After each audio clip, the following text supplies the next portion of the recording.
U.S.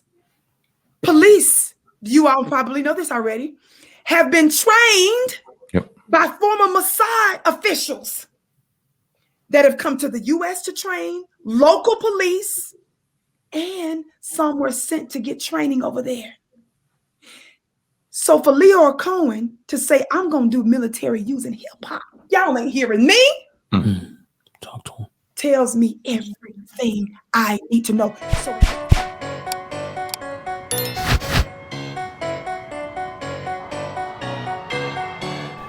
of the freedom of speech, The other side of the non-disclosure agreements, the agreements.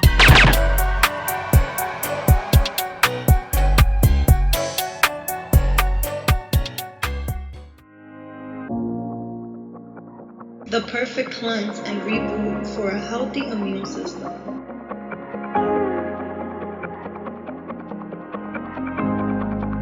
100% natural.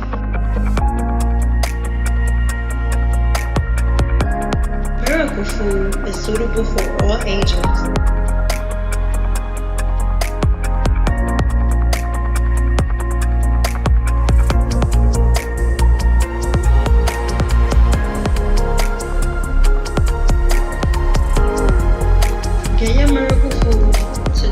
I want to kind of talk to you about, the Cardi B's, the Meg Thee Stallions, the Lizzos, and the over-sexualization of hip-hop. We seen the other day that Lizzo, she jumped on the on Instagram, I think it was, and started just flashing everybody, pretty much saying F all the haters.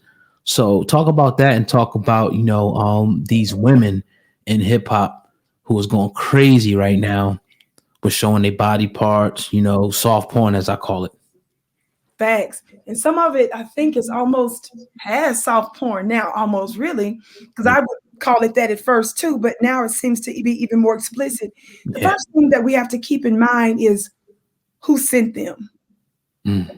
Who sent them? When I think about, because even before I talked about Lizzo, I did a show on Suki with the Good Coochie. I thought, Lord, what's the name? What the world? I did a thing on WAP. Now I'm gonna be 100 because when I started doing this, I lived in such a way to where I wouldn't even get on topics like that. Like what I look like talking about that mess. That ain't even, I don't do rolling. Not just with them, but just other kind of topics. Like I'm not gonna do that. But then I realized, Vicki, if you went into prisons, if you went into the streets, right? If you gave to the least of these, why wouldn't you treat social media as, you feel what I'm saying, go into the dirty parts if this is where the attention of our people is at? And if I'm trying to reach our people, I first of all had to change my mind about addressing certain topics and start to educate myself on stuff, right? And I realized that instead of having been on the same vibration, dealing with that low-level toxic stuff, what I do is discuss something, and my goal is to elevate the conversation. You understand? So I'm going to talk about stuff because that's where the attention of our people is, right? So that's number one. Number two, we can have discussions and then begin to elevate. The first thing I think about without the over-sexualization and hip-hop of our sisters is, number one, who is benefiting from this? It is our open enemy, the same ones that I believe pimped our brother Michael Jackson, the same ones that pimped our brother Prince, the same one that demanded that our brothers teach about killing our own people, drugging our own people with this music. It's the same people that's behind this. When I studied, in particular, Suki with the Good Coochie, I found out who her manager was. And her manager is a white man that's a part of the same community that attacked Nick Cannon. Wow. Wow. And then I looked at him, and then I looked at an interview with one of his counterparts, not the same man, but one of his counterparts that was on The Breakfast Club. Do y'all know who I'm talking about? When I was on The Breakfast Club, he spoke in a strange way not too long ago. I'm trying to think of his name. You talking about Leo? Thank you. Leo Cohen, yeah. Thank you. What did he say when he was asked the question about him pushing music, lean, and drugs on our people? Guess what he said? I gotta eat. Yes. Yep. Yo, he's not the face of hip hop, right? It was the same with the white Jewish guy that's Suki with the good coochie's manager, and other stuff that I researched about Leo Cohen. I keep emphasizing the latest interview that he did because he did it with Breakfast Club, and you know they're pretty prominent. When people listen to that, that was something telling when you hear him say it out of his own mouth. Yes. Then guess what? When you research Leo Cohen's who his daddy is, God today. Shout out to Dr. Wesley who put me onto this research and made me. He didn't do this personally to me. When I'm talking about people, I'm talking about the impact they have on me at a distance. Right. You feel me? Right. Even though I had the honor of interviewing him a long time ago and been having his number, but when I started to research his stuff, it has so many other references. It forces me to really research. Leo Cohen's dad is an Israeli who had this deal with the military, and their goal was to have a disproportionate impact on Black folk. Leo Cohen was not a military man, so he strategically decided to undo us and to attack us through music. The whole thing with receipts on that. One of the Israeli officials, this is aside from his dad's connections there, said that their number one enemy was the Black youth in America. Wow. Man. U.S.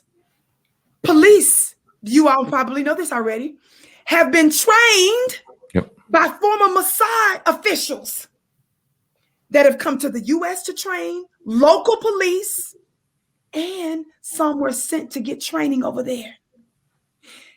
So for Leo Cohen to say, I'm going to do military using hip hop, y'all ain't hearing me.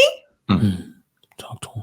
Tells me everything I need to know. So when we talk about how hip hop has been weaponized, music has been weaponized, our own men have been weaponized, our own women have been weaponized, our own body parts have been weaponized. Wow. And look at who white people elevate. Do you feel me? Yeah. CNN people, MSNBC people, The View people, they block me. Kamala Harris's people block me. But they interview Cardi B.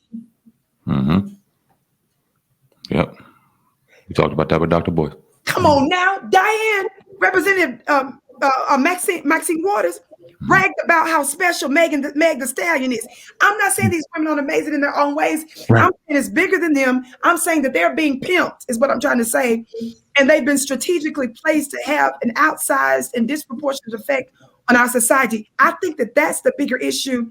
And when I see Black men standing up, when I see Black men calling these kinds of things out, I think that begins to make a difference. And while I'm seeing a lot of toxicity among our sisters, I'm the one that created the phrase LOM, L-O-M, League of Commandments. I give women the everlasting word. However, based on the universal principles, when our men get it together, they vibrate differently and they will automatically cause a shift in the woman when we can get our brothers together. So I really do believe that in this time of war, when our men become who they are, and when they don't become the friendly giants,